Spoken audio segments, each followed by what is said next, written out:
নুরুল ইসলাম পেশায় একজন হকার। এভাবেই ভাঙা হাত নিয়ে গেল ৩০ বছর ধরে লঞ্চে বিক্রি করছেন দাঁতের মাজন।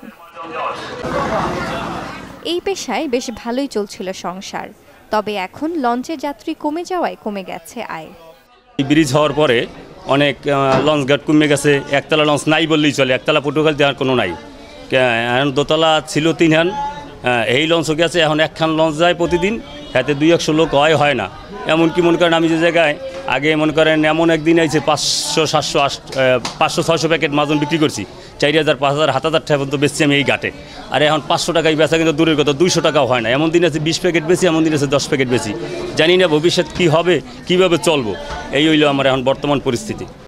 পদ্মা সেতু চালুর পর দেশের দক্ষিণের জেলাগুলোর সাথে যোগাযোগ ব্যবস্থার উন্নতি হলেও বেকার হওয়ার পথে লঞ্চ ঘাট কেন্দ্রিক হকাররা।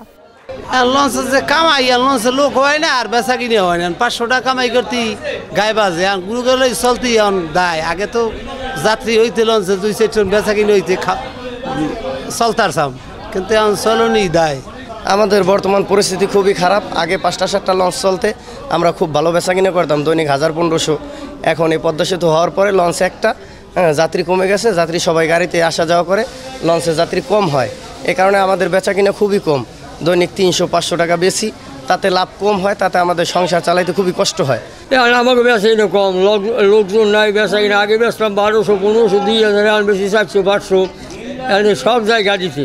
এখন লঞ্চের যাত্রী আমাকে হয় না। হকারদের দাবি উন্নয়নের ছোঁয়ায় যেন হারিয়ে না যায় এই পেশা, আর তাদের সার্বিক সহযোগিতার আশ্বাস উপজেলা নির্বাহী কর্মকর্তার। যাওয়া আসার পথে যাদের এই কর্মসংস্থানগুলো হতো, হকার বলেন বা যারা বিভিন্ন সামগ্রী নিয়ে লঞ্চে উঠতে বিক্রি হতো, এই বিষয়গুলো আসলেই কমে গিয়েছে। তো আসলে আর্থিক তাদের হয়তো বা এই কর্মসংস্থানের এই বিষয়গুলো তাদের আসলে ব্যাঘাত ঘটেছে।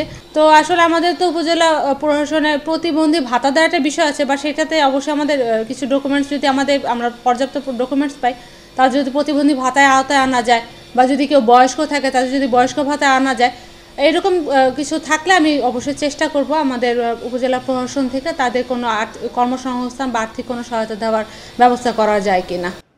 প্রতিদিন পটুয়াখালী লঞ্চঘাট থেকে 10 থেকে 12টি একতলা ও ঢাকা পটুয়াখালী রুটে 3 থেকে 4টি দোতলা লঞ্চে 4 থেকে 5,000 মানুষ চলাচল করত। তবে এখন ঢাকা পটুয়াখালী রুটে চলাচল করে মাত্র একটি লঞ্চ। Desk report, channel 24।